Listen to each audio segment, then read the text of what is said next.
नमस्कार मंडळी, तुम्हा सर्वांचं स्वागत आहे माझ्या एका मिनी ब्लॉगमध्ये. तर मित्रांनो, आज आहे आमच्या गावचा बाजार म्हणजे मला माहेरातला बाजार. तर छोटासा मस्त बाजार भरते बरं. जेव्हा मी लहान होती लग्नाच्या अगोदर बी एवढा मोठा बाजार भरे ना, मस्त बैल बाजार भरे बरं, मोठा बैल बाजार भरे. पण कालांतरानं आहे ना, आता बैलच येत नाहीत म्हणून त्यामुळे तो बैल बाजार भरत नाहीत. मग माझी नजर पडली बा मुंगाच्या शेंगावर. मग काय 7 वर्षापासून मुंगाच्या शेंगा आज खाल्ल्या मी. मी म्हणलं लय मोठ्या घेऊन जातो. तर मग घेतल्या मग मी अर्धा किलो शेंगा घेतल्या मस्त मुगाच्या. आणि काय सांगू तुम्हाला एवढी खुशी झाली होती ना मला मुगाच्या शेंगा दिसल्या ना, कारण मी ना 8 वर्ष झाले, 7 ते 8 वर्ष झाले मी मुगाच्या शेंगा अजून बी खाल्ल्या नाही. कारण मुगाचं सीझन असते ना, तर आम्ही तिकडे असतो. कधी एम-पीत होती पहिले, मग नंतर हैदराबादमध्ये आली आता. त्यामुळे ते काही आम्हाला भेटत नाहीत खायला. तर आज मस्त मग बाजारातच खाणं चालू केल्या ना भाऊ शेंगा माहीत आहे. काय रावलंच नाही गेलं आपल्याला अशा मस्त हिरव्यागार शेंगा दिसल्यावर. तर मस्त चिन्नुकला असा बाजार भरते आमच्या गावचा.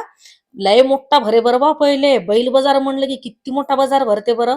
तर मग मी हे पोंगे-गिंगे घेतले. हे तुम्हाला आवडतात का? प्लीज कमेंट करून नक्की सांगा. मला तर लय आवडतात बा आहे ना. आता हैदराबादचे मसाले तर एक नंबर आहेत बा आहे ना.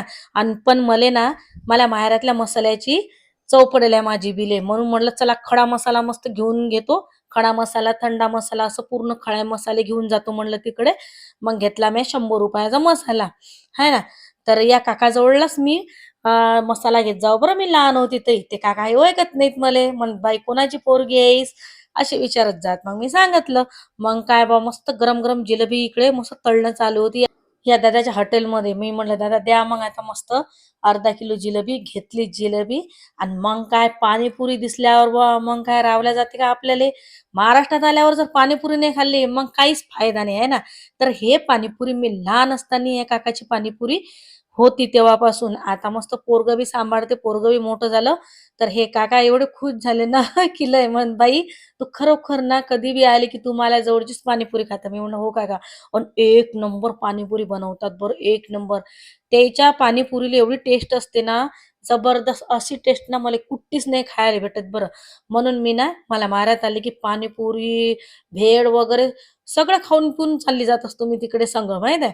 तर आता मस्त काय ₹20-20 चे फुगे खाल्ले.